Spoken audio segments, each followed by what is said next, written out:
بسم الله الرحمن الرحيم. إن الحمد لله نحمده ونستعينه ونستغفره ونعوذ بالله من شرور أنفسنا ومن سيئات أعمالنا. من يهده الله فلا مضل له ومن يضلل فلا هادي له، وأشهد أن لا إله إلا الله وأشهد أن محمدا عبده ورسوله. اللهم صل على نبينا محمد وعلى آل محمد كما صليت على إبراهيم وعلى آل إبراهيم إنك حميد مجيد. اللهم بارك على محمد وعلى آل محمد كما باركت على إبراهيم وعلى آل إبراهيم إنك حميد مجيد. اللهم اشرح لي صدري ويسر لي أمري واحلل عقدة من لساني يفقه قولي. الحمد لله رب العالمين. Barmaktalarыбыз, hamd ve senelerimiz, bargalemlerden hocası bulgan, terbiyesi bulgan, bizlerin özünün emirleri bilen mine bu 3 günlük turmuşlarga kitiruşi, sana bitirgesiz nimetleri bilen nimetlendiruşi, irtemesen mi barımızın da özünün karşına jiyuşi, kimmidir cennetli ituşi, kimmidir cehennemli ituşi, Rabbimiz Allah Subhanahu ve Teala'ga maktavlarımız, hamd ve senelerimiz bulsa idi. Hamda bargalemlerge rahmet itip indirilmiş Seyyidli Peygamberimizge Muhammed Mustafa sallallahu aleyhi ve sellemge, onun ehl-i beytine, sahabelerine köngül türlerimizden çıkan salavatlarımız hamda selamlarımız bulsa idi.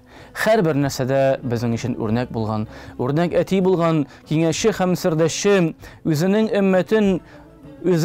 ümmeti için bir şılıp ümmetim deyip dağalar kıluşu, kırbanlar çaluşu, hem de özünün ümmetine cennet işiklerin en birinçilerden açuşu, hem de kıyamet gününde bizler için şefaat kıluşu, Seyyidli Peygamberimizge Muhammed Mustafa sallallahu aleyhi ve sellemge, onun ehl-i beytine, sahabelerine selamlarımız hem de salavatlarımız erirse idi hürmetli din kardeşlerimiz.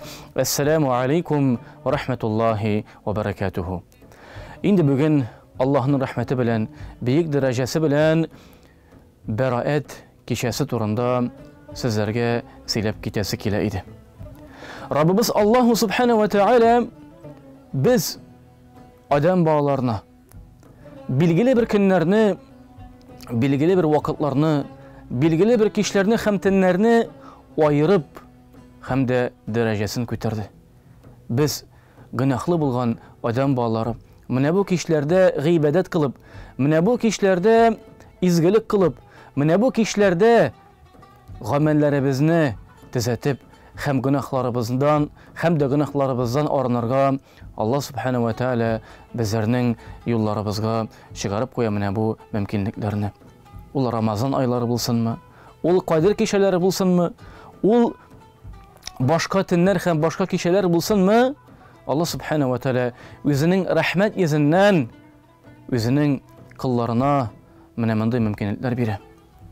İndi bugün hürmetli din kardeşlerimiz mine bu beraat kişisi turunda, hem onun Allah Subhanahu ve Teala karşında indi bereketli kişi turunda, hem onun indi ecir savaplı ikenin ezme küp mecemaat üzüme, hem de sizlerge, iyisigizge dışarıp gitesi kile.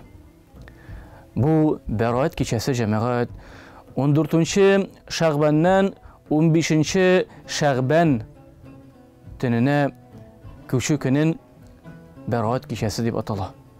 Yani Ramazan ayına yakınlaşu, hem de Şaban ayının ortası jitkenden soň Allah Subhanahu ve Teala bizlerge cemaat beraat kişisini bile gitti.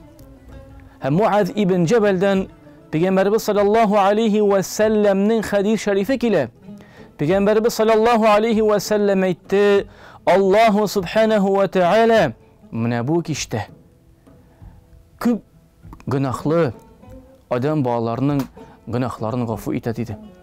İlle de meğer bir neçe türden kala, ol da bulsa iki Müslüman birbirlerine aşulanıp nefret saklavuşu Müslümanlardan, tekebbürlenüşlerden, küfürlük gamelinde buluşulardan hem müşriklerden kala Allah Subhanahu ve Teala bütün adam bağlarının günahlarını gafu ite, ille de meğer onlar mine bu kişini gıybet ette uzursalar. Ey cemaat, Bu Allah subhanahu wa ta'ala'nın bizlerge bulgan bölegi. Hem beraette tercüme itile günahlardan arını, günahlardan yıragayu, özünün halini tertipke kitiru, hem özün üstünde işlev digenini anlatacağım. Mine bu beraat kişisi. Günahlardan arını, günahlardan paklanı, hem de özümüzni Ramazan ayına terbiyelev kişi deyip kabul etsek de olacağım. Allah subhanahu wa ta'ala rahim. Allah subhanahu wa ta'ala rahmetli. Qaraq cemaat en zor mümkünlük bizlerinin günahlarımız bir hesap. Günahlarımız bir küp. Bir galim aytgan bit, eğer dedi günahlardan di iz kile turgan bolsa di, bir bizning de yanına kelip bulmaz idi di. Allah subhanahu wa ta'ala cemaat günahlarımızı yaşırdı. Günahlarımızın cemaat Allah subhanahu wa ta'ala yaşırdı. Bilgili bir vakitka kadar hem tövbe işiklerin Allah subhanahu wa ta'ala her vakitta açık kıldı. Canımız tenimize bulganda hürmetli din kardeşlerim, özümni hem sizlerden şakram tövbege aşıgık. Allah subhanahu wa ta'ala etti bit aşığız dedi. O aşığız tövbege, çünkü tövbe işikleri yapılgaç sın bulur. Hem kabirge teşip yatkan devirde de mine bu turmuşta dua kılmagan adam balası, dua kılmagan, günahlarından arınmagan, günahlarından paklanmagan kişi kabirge teşip yatkaş dua kılır. Ey Rabbim, qaytar meni fani turmuşka, qaytar meni elekege turmuşuma.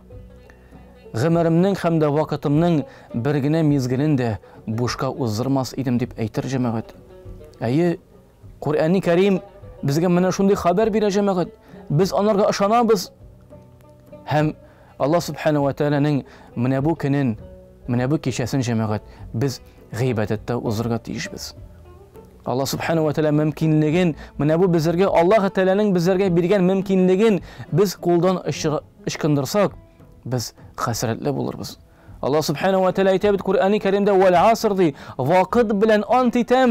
Ey adam balası, her birinizin vakiti çekli, her birinizin vakiti sanavlı, her birinizin turmuşu mana bu dünyada bilgili. İnne kulle şeyin halaqnahu bi qadar. Allah subhanahu wa ta'ala aytadi her bir narsa takdir bilan. Her bir narsa takdir bilan bara hem menim rahmetim ile bara mana bu turmuşda bütün aybirler deyim. Şuna göre hürmetli din kardeşlerimiz, mana bu beraat kechasi endi zaklama kelib jeter. Zaklama kelib jeter cemaat. Peygamberimiz sallallahu aleyhi ve sellem'nin yana bir hadis şerifi var. Allah subhanahu ve teala sırar mindən tövbe etuvchilar barmidi? Onlarni tövbe etar edimdi. Mindən de günahlarımdan gafu etuvlarini so'rashi bo'lurmi? Men ularni günahların gafu etar edimdi. Mindən de jannatni so'rashlar bo'lurmi? Men ularga jannatni berir edimdi. Mana bu hadis şerifning oxirida cemaat mana bu kafirlikda, müşriklikda hamda kardeşlik jiplerin ezuvchi, tuğanlık jiplerin ezuvchi kişilerden kala Allah subhanahu ve teala bütün kişinin tövbesini kabullardan kılır cemaat. İnnel insane lefi khusr. Vakit bilen antitemdi Allah teala. Her birinizin vakiti sanavlı, her birinizin gımırı çekli. İnnel insane lefi khusr. Deresikte Allah subhanahu ve teala adam balası di hasrette bulurdu. Elbette cemaat mana bu turmuşta başına bela kilmegen, hasret kilmegen, bala kaygısını tatamagan, tuğanlarının, yakınlarının yugaltuğun keçirmegen yoktur andi kişi. Peygamberimiz sallallahu aleyhi ve sellem'ni de Allah subhanahu ve teala sınadı. Sahabalarını da sınadı Allah teala. Peygamberlerini baylık bilen de sınadı, fakirlik bilen de sınadı, balalar bilen de sınadı. Lakin onlar mana bu sınavını matur ettirip uzurdular. İnnel insane lefi khusr. Deresikte her bir adam balası hasrette bulur dedi. İllellezine amenu ve amilu salihati ve tevasav bil haqqi ve tevasav bil sabr. Kimlerden kala dedi hasrette bulmaz mı ne bu turmuşta? İlle demeger iman getirip izi ameller kılışlardan kala hem birbirlerine hakikatini anlatuşu kişilerden kala. Bugün cemaat hürmetli din kardeşlerimiz Berat kişisinin kadirli kişi turunda. Hem Peygamberimizin hadis şeriflerini getirdik. Hem Allah subhanahu ve teala birlikte bu kişide, bu tünde yumart, rahimli, özünün rahmetin kürsete. Gerçi Allah subhanahu ve teala aytırga tili ey adam balası, mene sina böyle gitip bu kişine birem, bu tünne birem. Gıybadette uzur, bu künge kadar kilgen günahlarını gafu itirmin. Sin sıra cevabın min birirmin dedi. Allah subhanahu ve teala Kur'an-ı Kerim'de "Ud'uni estecib lekum." Ey adam balası, sıra minnen. Sıra günahlarından arın, tövbe kıl. Günahlarından çistarın. Hem kabirge teşrif etkançı çiste halde benim hızırıma kayıt dedi. Umar ibn Hattab radıyallahu anhu aytdı bit. Canınız teninize bulganda özünüz hesap kılığız.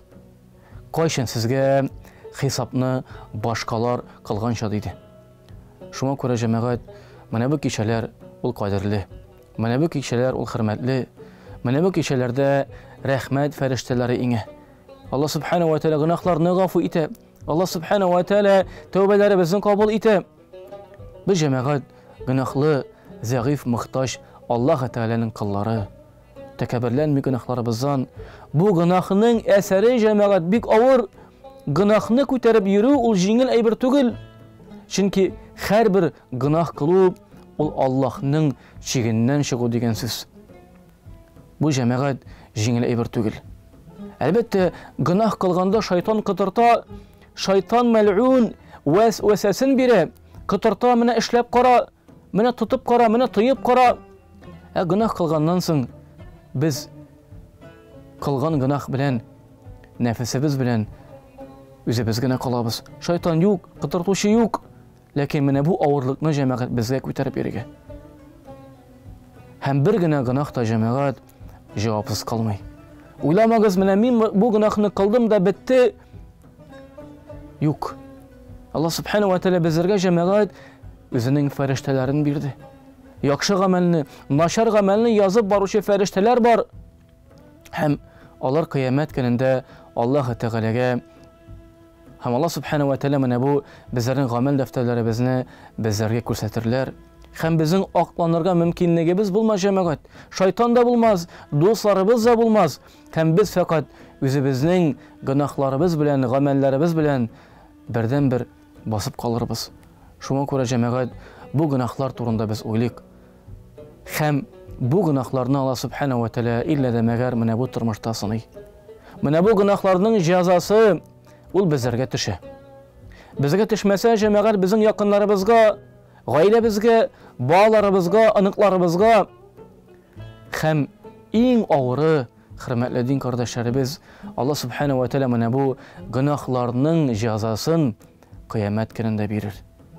Şuna göre Allah subhanahu ve teala bir köp orunlarda tövbege çakıra, şunday mümkünlikler bire, şunday tünler, şunday kişiler, hem Peygamberimiz sallallahu aleyhi ve sellem'in de hadis şerifleri bizlerin cemaat öterege tiyiş. Tövbege aşıgık, tövbege kaytık, ahırdan ökünüşle bulmasın.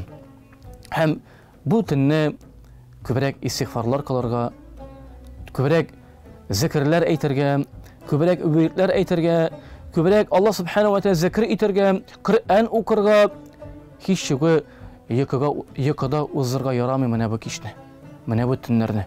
Çünkü bu cemaat bir mizgil içinde köpme günahlardan oranıp, köpme izi gameller kılıp, tesbihler tartıp, tövbe istiğfarlar kılıp, özümüz üstünde işerge tiyişli bu kişi cemaat. Bu kişi de gene tügül. Peygamberimiz sallallahu aleyhi ve sellem gününe 70 mertebe hem ondan da artık istiğfar kılgan. Allah Teala'nı maktağın hem beyiklegen. Şuna göre cemaat bu kişiler uzgandan sonra biz öz üstümüzde işlerge tiyiş. Hem bu Peygamberimiz sallallahu aleyhi ve sellem aytdı ahabbul a'mali ilallahi edvamuha. Allah Teala karşında onun en yaratkan hem en sevgen gameller az bulsun. Lakin devamlı bulsun dedi. Allah subhanahu ve teala mana bu kişilerini gıybetette, mana bu kişilerinin kadir hürmetini bilip, mana bu kişilerini gıybetette hem namazda uzurga nasip ve müyesser kılsa idi. Mana bu Şaban ayları uzgandan soň cemaat indi Ramazan aylarda yakınlaşa, Ramazan aylarına hazırlanik, ona kadar o Kur'an hatim kılık, dualar kılık, isteme urazalar tutuk. Hem Allah subhanahu ve teala inşallah özünün jеңеллекләрен бирер, һәм үзе ышандырган җәннәт бакчаларын безләргә насыйп ва муяссар кылса иде. أقول قولي هذا واستغفر الله لي ولكم ولسائر جماعة المسلمين إنه هو الغفور الرحيم.